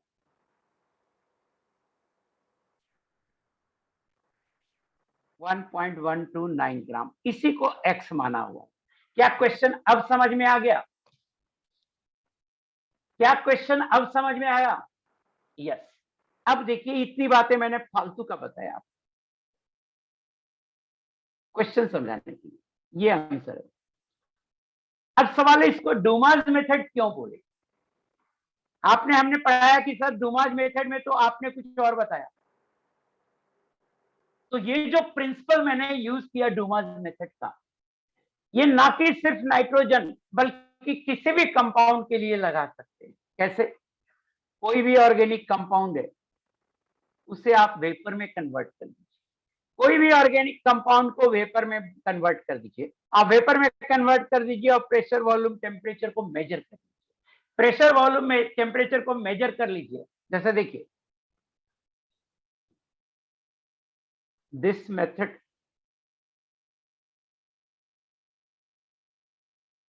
can also be used to determine a volatile, determine molar mass, to determine molar mass of a volatile compound. कैसे? तो आप क्या करो, एक एम्प्टी कंटेनर ले लो,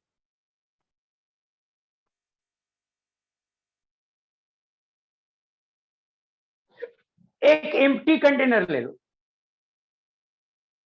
जिस कंपाउंड जो वोलेटाइल है उस कंपाउंड का वेपर इसमें लाओ, इसके अंदर वेपर हो गया,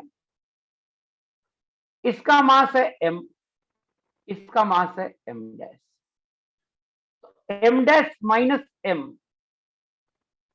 इसे आप x मान लो और ये हो जाएगा मास ऑफ वेपर।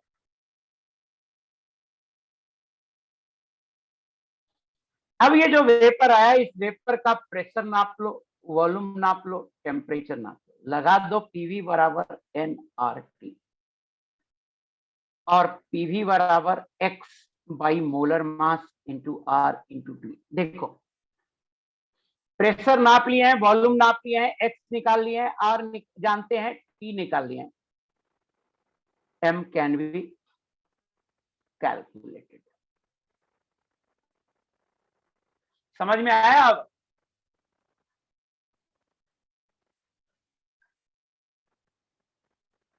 समझ में आया अब या नहीं आया?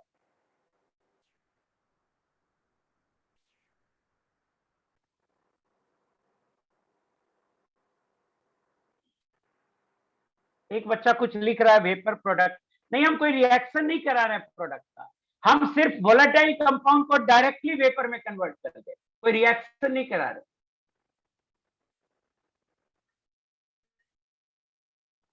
सो डूमास मेथड हो गया।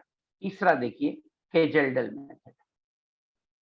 जिसको नहीं आया, निशांत प्रताप सिंह, रुकिए एक बार फिर से देखिए। अरे एक खाली बोतल है, खाली बोतल, उसके अंदर कुछ नहीं, एक खाली बोतल है, उसके अंदर कुछ नहीं, उसी को बोल रहे हैं एम्प्टी कंटेनर। उसको तौल लो। नॉन वोलेटाइल में दिक्कत होगी किशन राज, थोड़ा लिखना बंद करो ना, मैं इसे एक बार समझा दूं ना। नहीं, जरूरी नहीं है अनुज्ञा सक्सेना, आप लोग प्लीज लिखना बंद करें ना। मुझे अभी ये जो समझाना है उसी में लोगों को डाउट आ रहा है, ये तो पहले समझाने दीजिए। एक खाली बोतल है, उसके अंदर हवा भी नहीं है, उसको तौल लो। अब उस खाली बोतल में कोई ऑर्गेनिक कंपाउंड जो वेपर फॉर्म में होता है उसे ले लीजिए, फिर से तौलिए, मास ज्यादा आएगा। जितना ग्राम से ज्यादा मास होगा उस वेपर का मास होगा। तो एक्स निकल गया, एक्स निकल गया। मुझे बताना एक्स समझ में आया क्या है? खाली बोतल लिया, उसका मास निकाल लिया। अब उस खाली बोतल में एक वोलेटाइल सब्सटेंस डाल के फिर से तौल लिया, उसका मास निकाल लिया। जो डिफरेंस होगा वो वोलेटाइल सब्सटेंस का मास होगा। उस वोलेटाइल सब्सटेंस का वेपर है तो अंदर अब प्रेशर भी होगा, वॉल्यूम भी होगा और टेम्परेचर भी होगा। प्रेशर वॉल्यूम टेम्परेचर को नाप लिया, पीवी बराबर एनआरटी यूज कर लिया, मोलर मास निकल गया। जो बच्चे समझ जाते हैं ना वही तंग करते हैं। प्रिंस बोल रहा है अब छोड़ दो सर, टाइम हो जाएगा तो मैं छोड़ दूंगा, पकड़े थोड़े रहूंगा, अपने आप क्लास ऑफ हो जाएगा। हाँ, सो सिंपल बात है। अब देखिए फॉर नाइट्रोजन केजेल्डल मेथड बहुत आसान है। केजेल्डल मेथड, नाइट्रोजन के लिए केजेल्डल मेथड। नाइट्रोजन के लिए दो मेथड है, एक डूमास मेथड है, एक केजेल्डल मेथड है। देखिए केजेल्डल मेथड, केजेल्डल मेथड के बाद छोड़ूंगा। ऑर्गेनिक कंपाउंड है, मान लीजिए ये ऑर्गेनिक कंपाउंड W ग्राम है, ये दिया हुआ है। आप क्या करो, इसमें H2SO4 डाल दो। अगर ऑर्गेनिक कंपाउंड में नाइट्रोजन होगा तो बना लेगा NH4 2SO4। अगर ऑर्गेनिक कंपाउंड में H2SO4 डालिएगा तो वो अमोनियम सल्फेट बना लेगा। केशव कुमार, मैं लैपटॉप के सामने बैठा होता हूँ, टैब एक होता है, एक मोबाइल फोन होता है, सब में टाइम आता है, आप क्यों बताते रहते हो? आप मेरी घड़ी का काम क्यों करते हो? तुमको जाना है जाओ ना, तुमको रोक रहे हैं हम।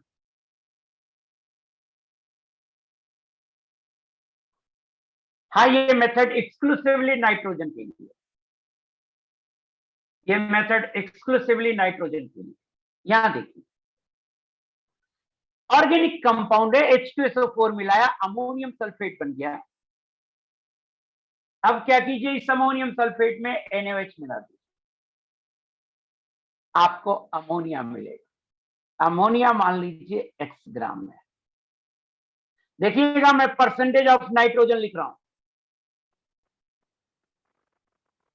X डिवाइडेड बाई 17, ये मोल ऑफ अमोनिया, इंटू 1, ये mole of nitrogen atom, into 14, ये mass of nitrogen, divided by W कर देंगे और मल्टीप्लाई बाई 100 कर देंगे, परसेंटेज ऑफ नाइट्रोजन। बताइए ये समझ में आया कि नहीं आया? पहले जैसा ही, पहले जैसा ही है।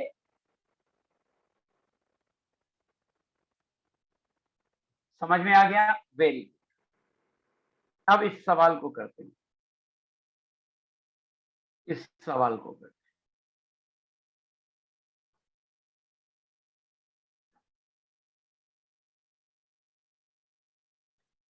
Sir A sample of 0.5 gram of an organic compound, organic compound है, ये इंपॉर्टेंट है जी। ये जेई मेन में कम से कम 7 या 8 बार आया है। केजेल्डल मेथड जेई मेन में 7 या 8 बार आया है, इंपॉर्टेंट है। ऑर्गेनिक कंपाउंड है 0.5 ग्राम, द अमोनिया इवॉल्व, इस ऑर्गेनिक कंपाउंड से अमोनिया निकाल दिया, लेकिन अमोनिया निकाला, ये कितना निकला नहीं दिया, एक्स नहीं दिया है value. It was absorb in H2SO4, इसे H2SO4 में एब्जॉर्ब कर दिया, इसे H2SO4 में क्या कर दिया, कैसे निकाला? ऑर्गेनिक कंपाउंड से अमोनिया नहीं दिया, इसे H2SO4 में एब्जॉर्ब कर दिया। H2SO4 है 2.45 ग्राम, ये एक्सेस में है। H2SO4 रिमेनिंग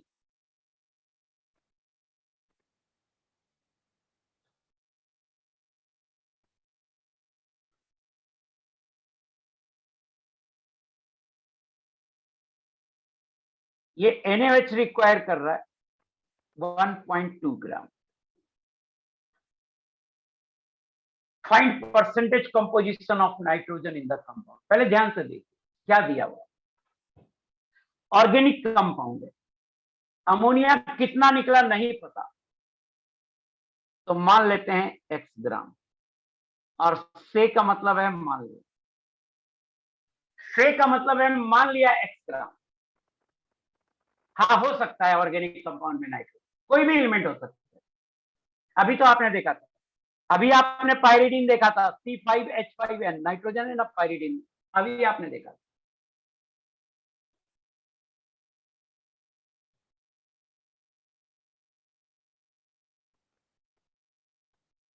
क्वेश्चन ही तो समझा रहे हैं, आप लोग लिखना बंद करेंगे तभी तो समझ में आएगा।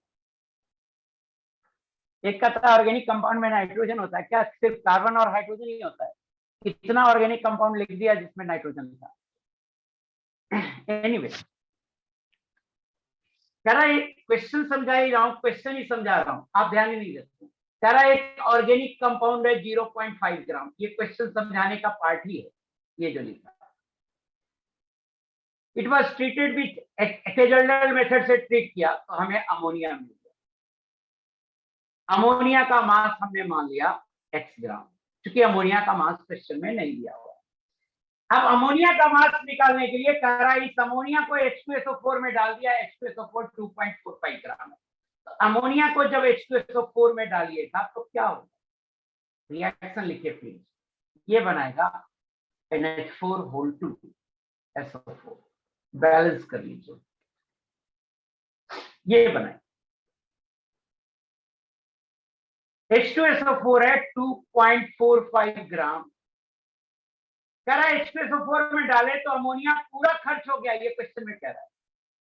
The residual acid, residual acid मतलब H2SO4 बचा हुआ है, इसका मतलब अमोनिया पूरा खत्म हो गया और H2SO4 बचा हुआ है।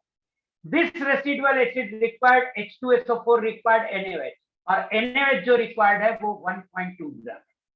तो ये NaOH क्या बनाएगा, Na2SO4 plus 2H2O, 2 NaOH, Na2SO4 plus 2H2O।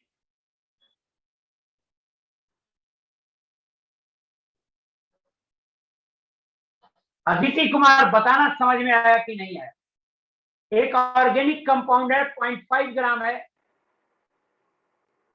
इससे हमने केजल्डल मेथड से अमोनिया बनाया, अमोनिया का मास नहीं दिया है, अपने मन से मान लिया x ग्राम, उसे ज्यादा H2SO4 में मिला दिया 2.45 में, तो NH4 होल 2 SO4 बन गया। बचा हुआ H2SO4 को NaOH के साथ रिएक्ट कराया, NaOH लगा 1.2 ग्राम। राजीव कुमार नहीं आया क्वेश्चन समझ में? क्या नहीं आया बेटा, कहां से दिक्कत है? राजीव कुमार बोलना, कहां से दिक्कत है?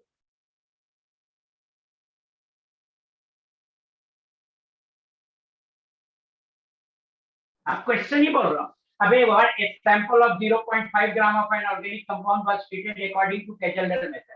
इसका मतलब हुआ ऑर्गेनिक कंपाउंड 0.5 ग्राम है, इसे केजल्डर मेथड से ट्रीट किया तो अमोनिया निकला। The evolved ammonia was absorbed by 2.45 gram of H2SO4। इस अमोनिया में 2.45 ग्राम H2SO4 डाल दिया। यहां तक समझ में आया? पहले ये बताओ, यहां तक समझ में आया? राजीव कुमार यहां तक समझ में आया?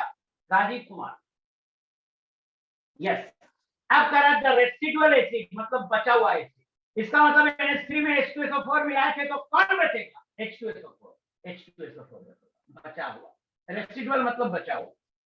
इस एसिड को रिक्वायर कर रहा है NaOH, ये एसिड है बेस रिक्वायर कर रहा है कितना ग्राम? 1.2 ग्राम, 1.2 ग्राम। तो ये पूरा खत्म हो जाएगा H2SO4 NaOH, क्या बनेगा? Na2SO4 and 2H। For neutralisation मतलब रिएक्ट करने, न्यूट्रलाइजेशन मतलब एसिड बेस रिएक्शन को न्यूट्रलाइजेशन रिएक्शन लिखते हैं, इसलिए न्यूट्रलाइजेशन लिखा है। अब करा परसेंटेज ऑफ नाइट्रोजन निकाला, 3 रिएक्शन नहीं लिखा, 2 रिएक्शन नहीं लिखा, अनुज्ञा 3 रिएक्शन नहीं लिखा, 2 रिएक्शन नहीं लिखा। अब बाकी पहला आप कर सकते हो, पहला रिएक्शन है केजल्डल मेथड।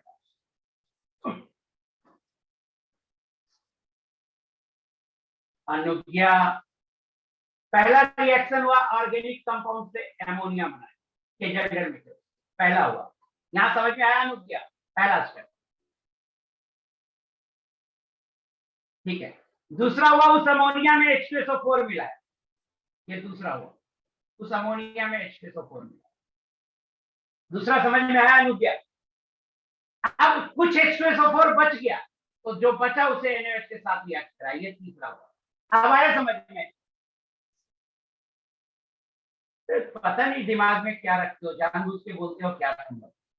क्वेश्चन कैसे नहीं समझ में आ सकता है भाई? क्वेश्चन ही तो लिखा हूं अभी तक कुछ भी नहीं लिखा हूं, बनाया था हूं मैं सवाल।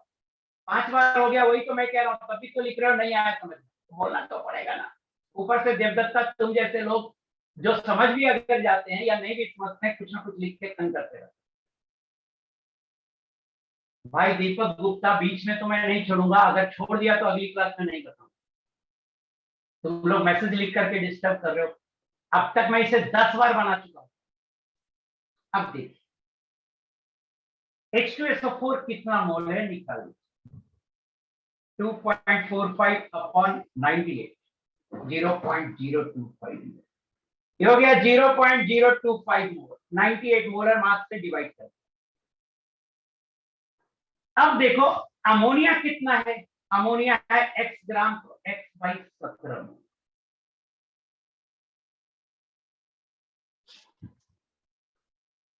अब देखिए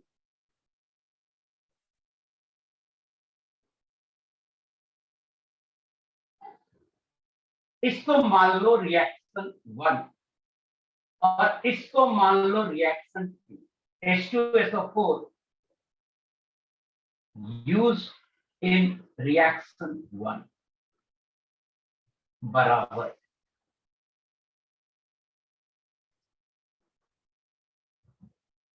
H2SO4 used in reaction 1, ये हो जाएगा 2 मोल। यहां देखिएगा ध्यान से, क्वेश्चन को आप लोग इतनी बार लपेट के पूछते हो ना, समझ में आया कि सारा लिंक को गड़बड़ा देते, ध्यान से सुनते नहीं हो। बोलता हूं नहीं लिखो, लिखना एकदम बंद कर दो।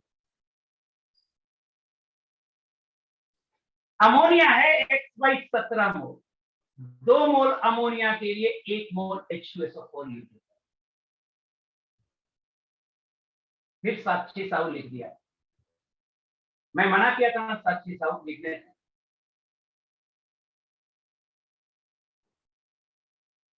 खैर अब मैं नो वन कर दिया। यहाँ देखिए 2 मोल अमोनिया के लिए 1 मोल H2SO4 की रिक्वायरमेंट होती है। 2 मोल अमोनिया के लिए 1 मोल H2SO4 की रिक्वायरमेंट होती है, तो H2SO4 यूज्ड इन रिएक्शन 1 हो जाएगा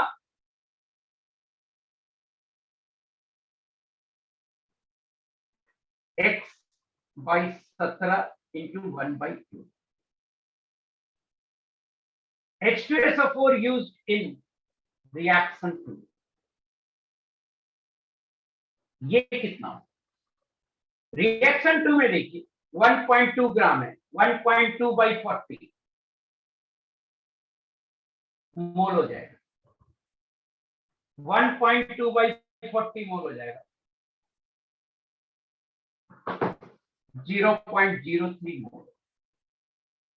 जब 2 मोल NaOH यूज होता है तो 1 मोल H2SO4 यूज होता है, तो जब 0.03 मोल होगा तो ये होगा 1/2 into 0.03। तो रिएक्शन 2 में होगा 1/2 into 0.03। टोटल H2SO4 हो जाएगा, टोटल H2SO4 दिया हुआ है 2.45 ग्राम, 2.45 by 98 मोल, ये बराबर आएगा 0.025 मोल। और x/34 प्लस 0.03/2 बराबर 0.025 और x/34 this is equal to 0.025 minus 0.015, 0.01 और x बराबर 0.34 ग्राम। x की वैल्यू आ गई, मीन्स अमोनिया का मास आ गया, और परसेंटेज ऑफ नाइट्रोजन हो जाएगा x/17 into 1 into 14 divided by कितना था, ऑर्गेनिक कंपाउंड कितना था 0.5 divided by 0.5 into 100।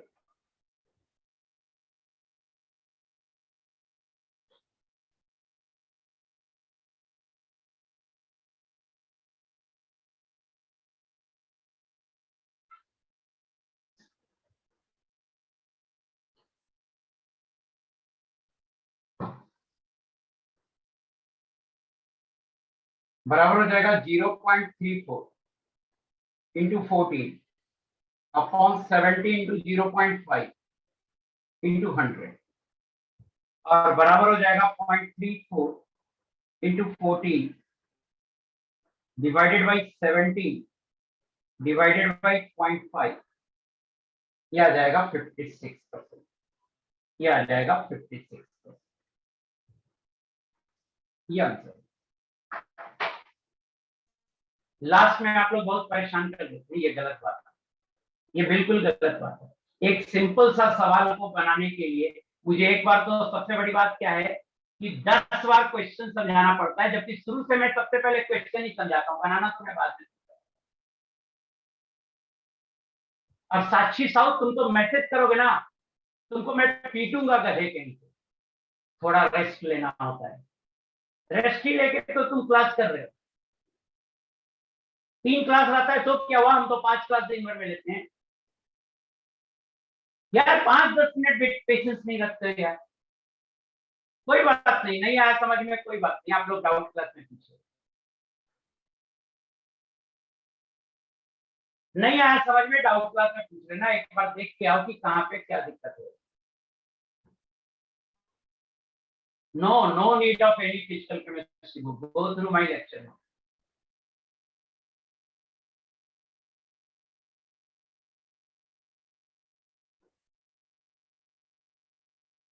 Priyanshu Verma 1 minute नहीं कई मिनट हम आपको क्वेश्चन पढ़ने के लिए देते।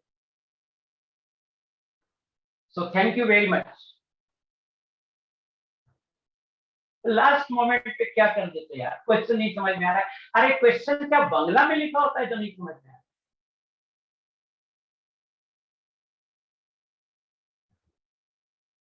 यस जाइए, बाय।